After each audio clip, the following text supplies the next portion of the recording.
because it was a lot to juggle. Afong Moy was the first, she was a real character. She was the first Chinese woman to come to this country around 1832.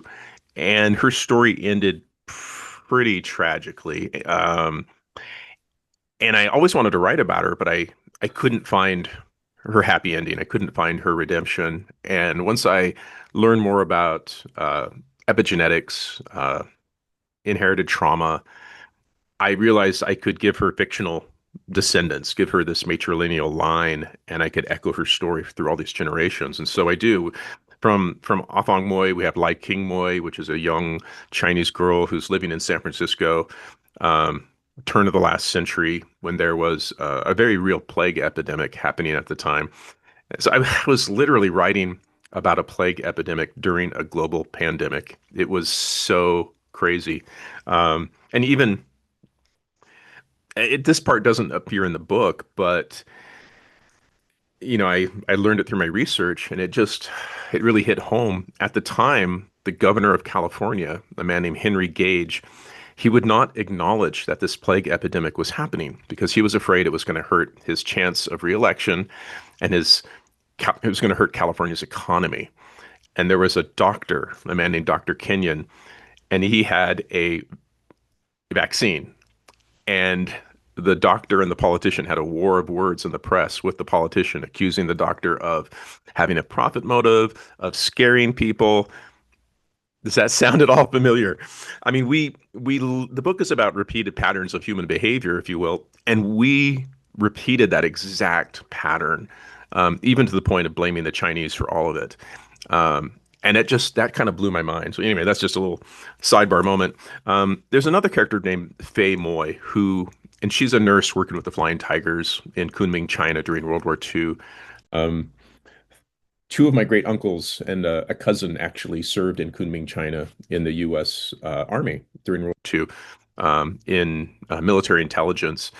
And I had read a book about the Flying Tigers, and there's no mention of Chinese people in the book at all.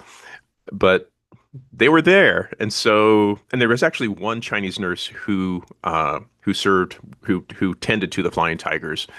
Her name was Rita Wong, and so I kind of based Faye on that character. There's Zoe Moy, and this is in the 20s, and she is a student at a boarding school in England called Summerhill, and it's a very real place. It's still there to this day. It's the high school I dreamed of going to.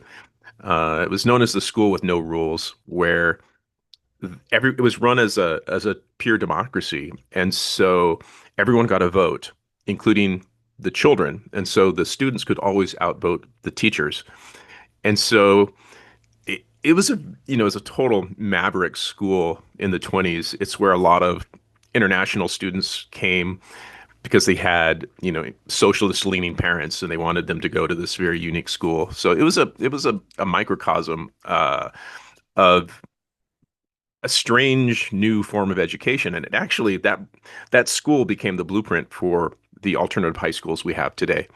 There's a character, Greta Moy, and this is my contemporary character. So this is set in the 2000s during the dot-com era, kind of just as the bubble has burst. And she is a character who is she's working for a feminist dating app that is actually funded by a man accused of sexual assault.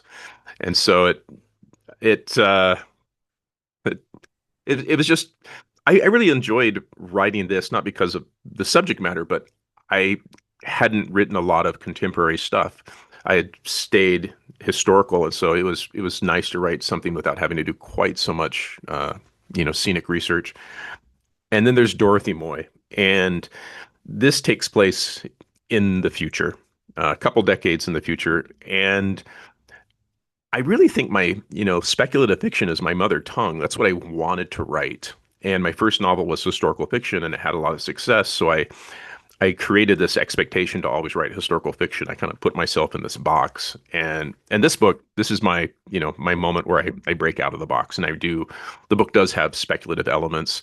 It's set in the future. There's some soft sci-fi, and in the future, Dorothy is this character where she has struggled with mental health issues her whole life, and then she has a daughter who's 4 years old, and her daughter starts exhibiting some of the same behavior that she had as a child, but she also starts having memories that she shouldn't have. And there's actually a researcher at the University of Virginia who studies this phenomenon, and that whole thing was super fascinating. So those are the cast of characters. There's actually two men in that family tree. I leave them out because I really believe the point of view belongs to the character with the most interesting problems. And historically, from the beginning of time to today, women have always had, more more interesting problems, if you will, than the average guy moving through society. This is a book that, when people are done reading, you know, my hope is that they they just pause and think about it and let it sort of wash over them. Um, and I've always been intrigued by um, not just uh, not intrigued. Intrigued is probably the wrong word, but um, thought a lot about inherited trauma. And there's been a lot of studies that show that a single traumatic event can affect generations later. It affects our DNA, and then we pass on those sets of DNA. But I kept on thinking, like, if if we pass on trauma, do we possibly pass on good things? Resilience and empathy, and really the ability to love or not love other people, how we consider other people. And the more I went down this rabbit hole, it really was the more I'm. It's the whole nature versus nurture. And after doing all this research, it makes me realize I think nature plays a larger role than any of us want to accept, because it robs us of our free will if we really think about that. And so I wanted to explore that and have these characters echo one another. But also there's a Buddhist vibe to the book, which I love the idea of interconnectedness, the idea that we're ripples on the ocean, but when the ocean is calm, we're all, sort of part of the same uh, body, if you will. And so I do have this love story that sort of ripples through all these different generations. And I did that for a lot of reasons. One, I really like love stories. I like it's I like watching them. I like reading them. I like writing them.